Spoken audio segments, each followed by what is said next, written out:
Assalamualaikum warahmatullahi wabarakatuh. Perkenalkan, nama saya Liana Nabila Fatin dengan NRP 2040101169. Saya dari kelompok 3 akan menjelaskan pengertian sikap konsumen. Pengertian sikap konsumen. Sikap attitude konsumen adalah faktor penting yang akan mempengaruhi keputusan pembelian. Menurut Shipman dan Kanuk, Sangaji dan Sophia 2013-176, sikap attitude adalah tanggapan perasaan konsumen yang bisa berupa perasaan suka atau tidak suka terhadap suatu objek tertentu.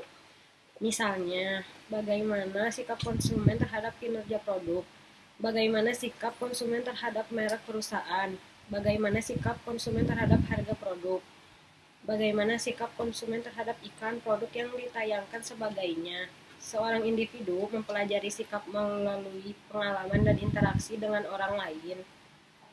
Ketika konsumen mempunyai sikap yang negatif terhadap suatu aspek atau lebih pada praktik pemasaran perusahaan, maka kemungkinan mereka tidak berhenti menggunakan produk tersebut, tetapi juga mendorong kerabat atau teman-teman untuk melakukan hal yang sama. Yang kedua, model sederhana sikap konsumen. Menurut Shipman dan Kanuk, yang pertama ada komponen kognitif. Komponen kognitif berkaitan dengan pikiran otak seseorang. Apa yang dipikirkan konsumen? Kognitif bersifat rasional atau masuk akal. Yang kedua, komponen afektif. Komponen afektif berkaitan dengan perasaan. Jadi sifatnya emosional, wujudnya bisa berupa perasaan senang, sedih, ceria, gembira, dan sebagainya. Yang ketiga, komponen konatif, psikomotor. Komponen konatif berkaitan dengan tindakan. Wujudnya adalah keterampilan seseorang, misalnya menyetir, olahraga, memasak, dan lain-lain. Untuk lebih jelasnya, model sederhana sikap konsumen dapat dilihat pada gambar. Yang pertama ada connection menuju effect, effect menuju cognition, dan connection menuju connection. Materi selanjutnya akan dibacakan oleh rekan saya. Lalu, saya Tasya Anissa Nur Azizat Wasikal dengan NRP 2040101770 akan menjelaskan mengenai model multi-atribut sikap. Ada 3 tipe model multi-atribut sikap, yaitu yang pertama, model sikap terhadap objek. Karakteristik model ini adalah sebagai berikut. Yang pertama ada sikap mempresentasikan kepercayaan atau keyakinan. Yang kedua ada sikap bermanfaat untuk mengukur tanggapan konsumen terhadap objek tertentu. Misalnya terhadap produk perusahaan, sikap konsumen bisa positif atau negatif. Yang kedua model sikap terhadap perilaku. Model ini berkaitan dengan perilaku aktual atau real dari konsumen. Yang ketiga ada model teori tindakan beralasan. Model ini lengkap meliputi 3 komponen yaitu kognitif, afektif, dan natif. Model ini juga meliputi norma subjektif konsumen.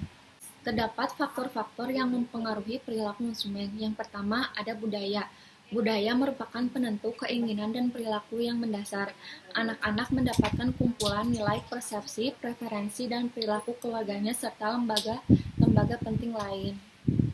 Yang kedua ada subbudaya. Masing-masing budaya terdiri dari subbudaya yang lebih kecil yang memberikan lebih banyak ciri-ciri dan sosialisasi khusus bagi anggota-anggotanya. Subbudaya terdiri dari kebangsaan, agama, kelompok ras, dan daerah geografis. Banyak subbudaya yang membentuk segmen pasar penting, dan pemasar sering merancang produk dan program pemasaran yang disesuaikan dengan kebutuhan mereka. Ketiga, ada kelas sosial. Pada dasarnya, semua masyarakat memiliki strata sosial. Stratifikasi tersebut kadang-kadang terbentuk sistem kasta di mana anggota kasta yang berbeda dibesarkan dengan peran tertentu dan tidak dapat mengubah keanggotaan kasta mereka. Assalamualaikum warahmatullahi wabarakatuh. Perkenalkan, nama saya Isa Fitriani dengan NRP 2040101176. Di sini saya akan melanjutkan pembahasan yang sudah dibahas oleh teman saya. Yang keempat ada faktor sosial. Selain faktor budaya, perilaku seorang konsumen juga dipengaruhi oleh faktor sosial. Yang pertama itu seperti kelompok acuan, keluarga, serta peran dan status sosial. Lalu yang kelima ada faktor pribadi. Keputusan pembeli dipengaruhi juga oleh karakteristik pribadi. Karakteristik pribadi meliputi usia dan tahap siklus hidup, pekerjaan, keadaan ekonomi, gaya hidup, serta kepribadian dan konsep dari pembeli. Selain itu juga faktor psikologis mempengaruhi faktor pribadi. Pilihan pembelian seseorang dipengaruhi oleh 4 faktor psikologis utama, yaitu motivasi, persepsi, pembelajaran, serta keyakinan dan pendirian. Yang pertama ada motivasi. Motivasi yaitu suatu kebutuhan menjadi motif jika ia didorong hingga mencapai tingkat identitas yang memadai.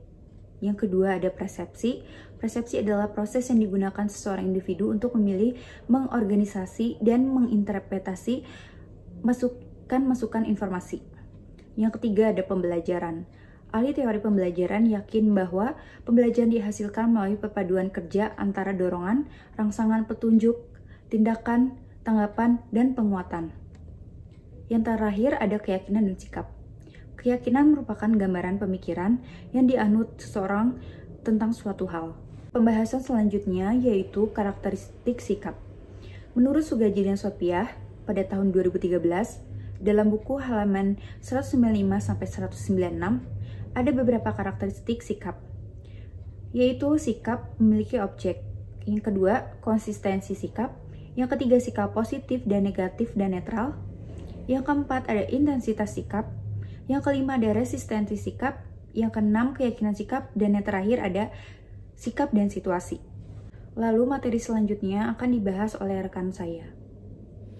Saya Tasya Nisa Putri dengan NRP 2040100180. 4C, karakter konsumen dalam berbelanja online.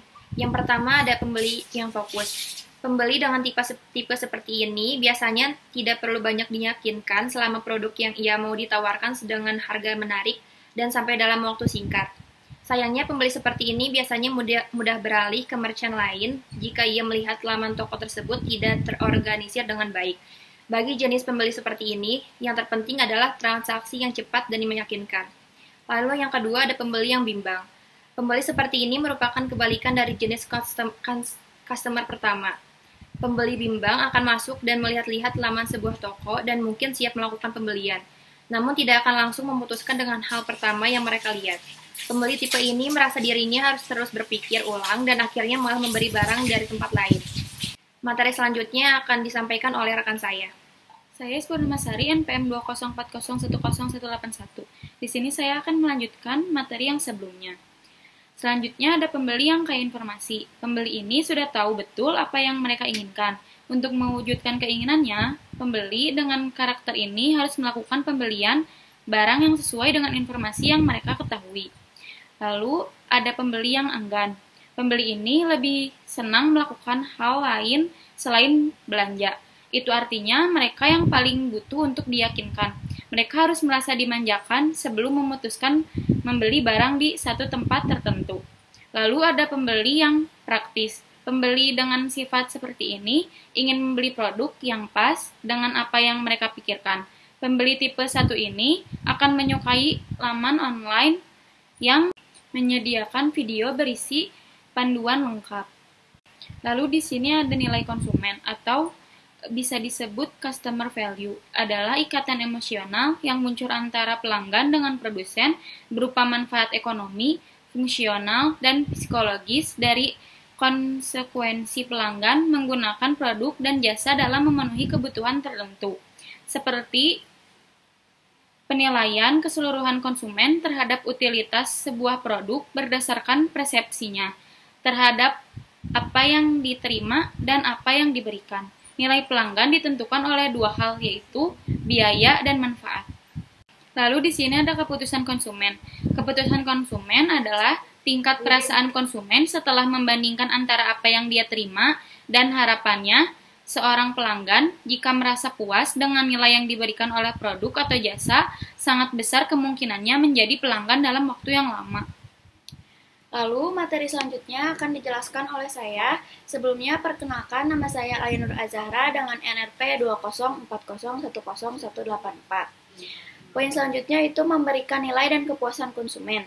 Urutan penciptaan dan penghantaran nilai dapat menjadi 3 fase, yaitu yang pertama memilih nilai. Di dalam memilih nilai ini, kita mempresentasikan pemasaran yang dilakukan sebelum produk yang dibuat. Yang kedua, menyediakan nilai. Dalam pemasaran harus menentukan fitur produk tertentu, harga, serta distribusinya. Lalu yang ketiga ada mengomunikasikan nilai dengan menggunakan penjualan, promosi, dan penjualan iklan, serta sasaran komunikasi lain untuk mengumumkan dan mempromosikan produk tersebut. Lalu, poin selanjutnya ada menganalisis teori tentang kepuasan konsumen. Teori kepuasan konsumen menyatakan bahwa kepuasan konsumen adalah perasaan senang atau kecewa seseorang yang muncul setelah membandingkan antara kinerja atau hasil produk yang diperkirakan terhadap kinerja atau hasil yang diharapkan. Jika kinerja di bawah harapan, maka konsumen tidak puas. Jika kinerja memenuhi harapan, maka konsumen puas. Lalu materi selanjutnya ada mengembangkan kepuasan konsumen. Strategi meningkatkan kepuasan konsumen dibagi menjadi 4 poin. Poin pertama yaitu strategi relationship marketing strategi, yaitu relationship marketing merupakan strategi di mana transaksi pertukaran antara konsumen dan perusahaan berkelanjutan, tidak berakhir setelah pembelian pertama, dan nantinya akan menimbulkan kesetiaan konsumen. Lalu, yang kedua ada strategi superior customer service. Di dalam strategi ini, perusahaan menawarkan pelayanan yang lebih unggul daripada perusahaan lain yang sejenisnya. Lalu yang ketiga itu ada strategi unconditional service guarantees. Nah, di dalam strategi ini, perusahaan memberikan kepuasan kepada konsumen dengan memberikan jaminan kualitas produk atau jasa. Lalu yang terakhir itu ada strategi penanganan keluhan yang efisien. Strategi penanganan keluhan yang efisien dapat memberikan peluang untuk mengubah konsumen yang tidak puas menjadi konsumen yang puas. Proses penanganan keluhan dimulai dari identifikasi dan penentuan sumber masalah yang menyebabkan konsumen tidak puas, dan sumber masalah tersebut kemudian diatasi untuk ditindaklanjuti. Lalu, poin terakhir yaitu ada mengevaluasi setelah kegiatan mengonsumsi produk. Dalam evaluasi pasca pembelian atau post-purchase evaluation merupakan proses evaluasi yang dilakukan konsumen tidak hanya berakhir pada tahap pembuatan keputusan pembelian.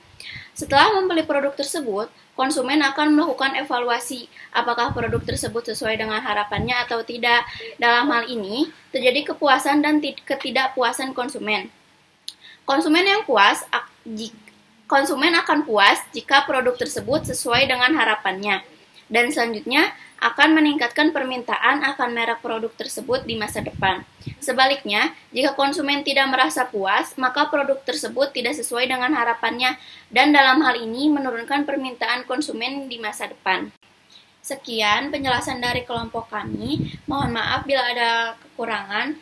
Wassalamualaikum warahmatullahi wabarakatuh.